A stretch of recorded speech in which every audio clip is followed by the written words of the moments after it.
Bonjour, soyez les bienvenus sur West Armenia TV. D'abord, les titres principaux d'aujourd'hui. Conférence au Sénat français sur le droit au retour des Arméniens d'Artsakh.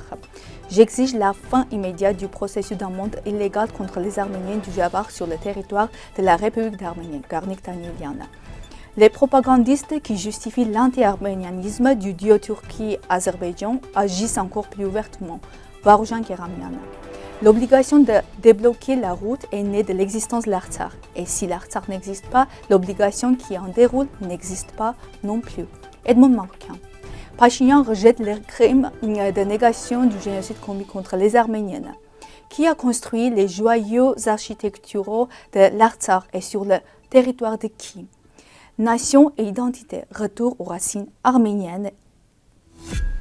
Lundi soir, l'association Concert pour la paix en Arménie a organisé une conférence au Sénat sur le thème « Le droit du peuple arménien au retour sur ses territoires historiques ».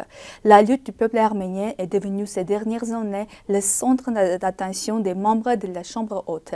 L'année dernière, le Sénat a adopté une résolution tout parti visant à condamner l'offensive militaire de l'Azerbaïdjan en Artsakh.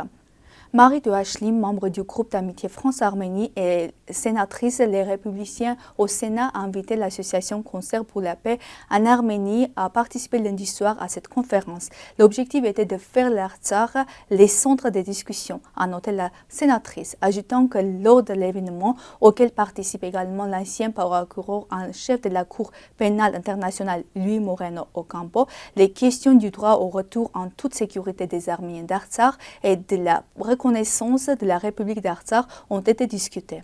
L'année dernière, le Sénat a adopté une résolution condamnant l'attaque militaire de l'Azerbaïdjan contre l'Artsakh en septembre 2023 et appelant à des sanctions aux nouveaux Européens contre les responsables azerbaïdjanais, ainsi qu'empêcher toute nouvelle attaque contre l'intégrité territoriale de la République d'Arménie, donnant à l'Arménie la possibilité de se défendre. Publication Facebook de Garnik Danielian, député de la faction Arménie. J'ai été contactée par de nombreuses Arméniennes de Javar qui sont confrontées à de sérieux problèmes à leur arrivée en Arménie. Je présente ci-dessus le problème plus en détail.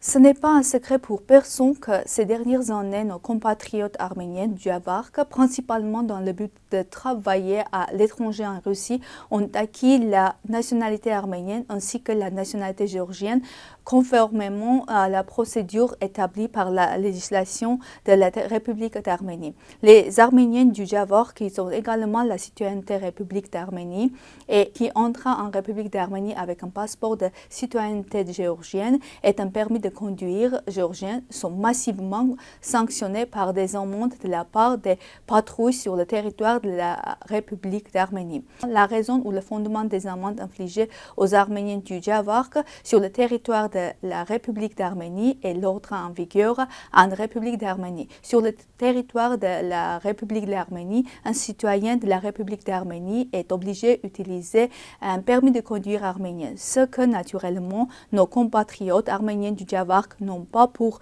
raison très simple. Ils vivent en Géorgie où la citoyenneté géorgienne a un permis de conduire géorgien.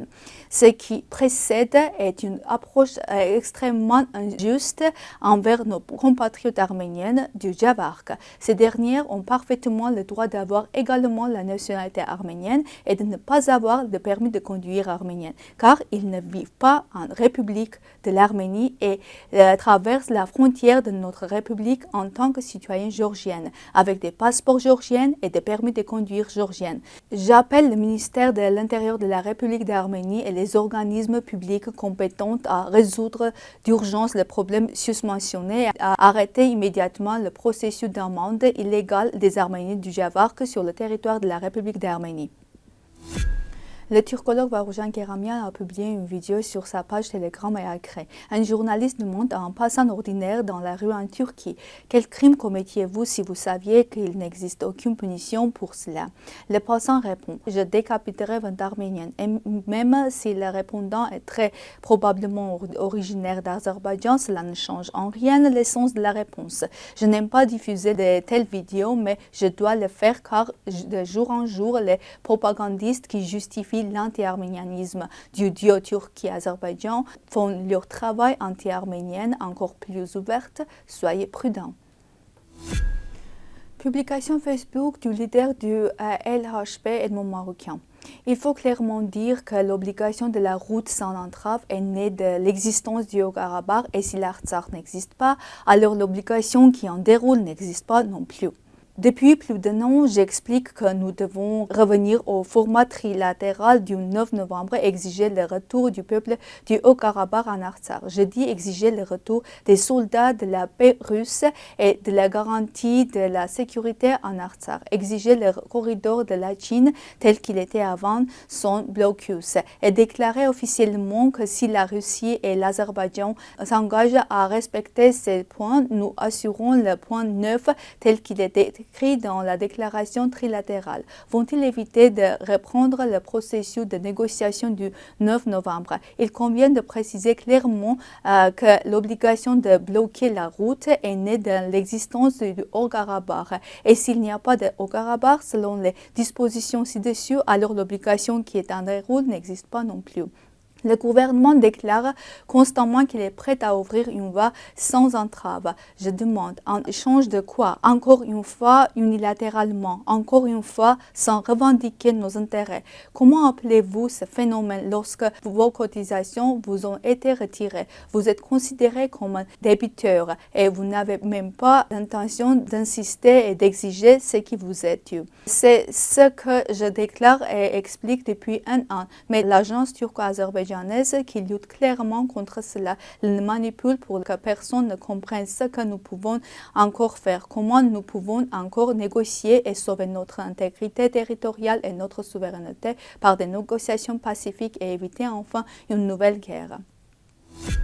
Depuis que le Premier ministre Nikol Pachinian a tenté de soulever des questions sans rapport avec le génocide des Arméniennes devant un groupe d'Arméniennes suisses à Zurich le mois dernier, lui et ses partisans aveugles tentent de justifier ces déclarations honteuses. Pachinian a déclaré avec désinvolture au groupe arménien suisse: « Nous devons également revenir à l'histoire du génocide contre les Arméniennes. Nous devons comprendre ce qui s'est passé et pourquoi cela s'est produit. Il est étonnant que 110 ans après le génocide commis contre les Arméniens, le Premier ministre de la République d'Arménie prétende de ne pas savoir ce qui s'est passé et pourquoi. Je ne pense pas que la raison soit son manque de connaissance. Il sait très bien ce qu'il dit et pourquoi. Il a continué en posant des questions plus élaborées. Comment l'avons-nous perçu? Par qui l'avons-nous perçu? Comment se fait-il qu'en 1939, il n'y ait pas eu l'agenda pour le génocide des Arméniens? Et comment se fait-il qu'en 1950, l'agenda pour le génocide commis contre les Arméniens soit apparu? Il faut rappeler à Pachinian que bien avant 1950 et 1939, en 1921, le Kotorikos de tous les Arméniens qui vos surveillance avait institué le 24 avril comme journée de commémoration des victimes du grand génocide. Pachinian avait déjà fait des déclarations douteuses similaires dans le passé. Pour semer la confusion dans l'opinion publique, il nie régulièrement ces déclarations précédentes et affirme avoir été mal compris. La déclaration de Pachinian sur la raison pour laquelle le génocide commis contre les Arméniens n'était pas l'ordre du jour en 1939 et qu'il n'est pas apparu à l'ordre du jour en 1950 a une explication très simple. Il n'y a pas de besoin de théorie du complot.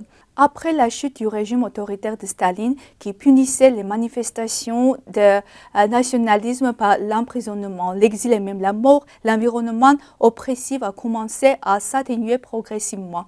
Dans le même temps, avant 1939 et après 1950, les Arméniens de la diaspora ont commémoré le génocide des Arméniennes, exigeant sa reconnaissance et le retour de l'Arménie occidentale occupée par la Turquie. À la fin des années 1940, mémorandum et les pétitions ont été présentés à l'ONU et aux principales puissances. Ces dizaines de militaires d'Arménie ont organisé manifestations dans différentes villes du Moyen-Orient d'Europe et Amérique exigeant le respect de leurs droits historiques. Le 20 août 2009, Pachinian a écrit son journal de prison intitulé La mécanique du génocide et l'a republié sur la page Facebook la semaine dernière. La pensée arménienne traditionnelle identifie le concept de génocide aux actes faction hostile du Turc, c'est-à-dire de l'ennemi du monde extérieur. La nouvelle pensée arménienne tente de percevoir le phénomène à travers l'auto-arménianisation, tente de percevoir les causes internes du phénomène qui sont cachées dans le bas de la pensée du peuple génocidé, c'est-à-dire la nôtre. Yuri Navoyan, personnalité publique et politique basée à Moscou, a publié les recherches historiques et architecturales de Nikita Shangan, intitulé « Qui a construit les joyeuses architecturaux de l'Artsakh et sur la terre de qui ?» Il a été publié dans le cadre de la série Dialogue. Nikita Shangan est architecte émérite de la Fédération de Russie, professeur membre de la branche moscovite de l'Académie internationale d'architecture, lauréat de l'Union des architectes de Russie et des prix nationaux d'architecture russe. Il est également lauréat du célèbre jeu télévisé Quoi ou Khan et fut l'architecte en chef de la reconstruction du théâtre Bolchoï à Moscou. Dans son ouvrage, l'auteur présente les monuments architecturaux historiques arméniens de l'Artsakh et aborde également les tentatives azerbaïdjanaises de falsifier les faits historiques et de s'approprier les richesses patrimoine culturel arménienne. Chaque peuple est appelé nation en raison de sa culture, de ses croyances et de sa langue unique. Peu important qu'un Arménien parle une langue étrangère ou quelle religieuse il pratique, il n'est pas arménien. Alors cette personne s'est éloignée de ses racines. Les différentes associations tribales, il y a des milliers d'années, ils se sont unis autour d'une idée et à partir de ce moment-là, ils ont commencé à être appelés à une nation. En changeant d'idéologie, une personne perd sa nationalité. Par exemple, si nous greffons une branche de prunier sur un agricotier, la branche poussera et portera des fruits, mais ce fruit ne pourra plus être appelé agricotier. Ce sera un étrange hybride. La majorité des gens qui vivent aujourd'hui dans notre pays sont un peuple avec un système de valeurs déformé, dont les ancêtres étaient arméniennes et ce n'est qu'en revenant au système de valeurs nationales que nous pourrons passer d'un peuple arménien à une nation arménienne. En 301, ils ont coupé nos branches et ont greffé une branche étrangère sur notre tronc. Et plus tard, lorsque nous avons produit de nouvelles pousses à partir du tronc, ils les ont coupées aussi. Il nous faut maintenant chacun réfléchir à la question de savoir si nous voulons être de nouvelles pousses émergeant du tronc, si nous voulons grandir fort et porter des fruits dignes de nos racines anciennes. C'est tout pour aujourd'hui. Merci d'être avec nous. Au revoir.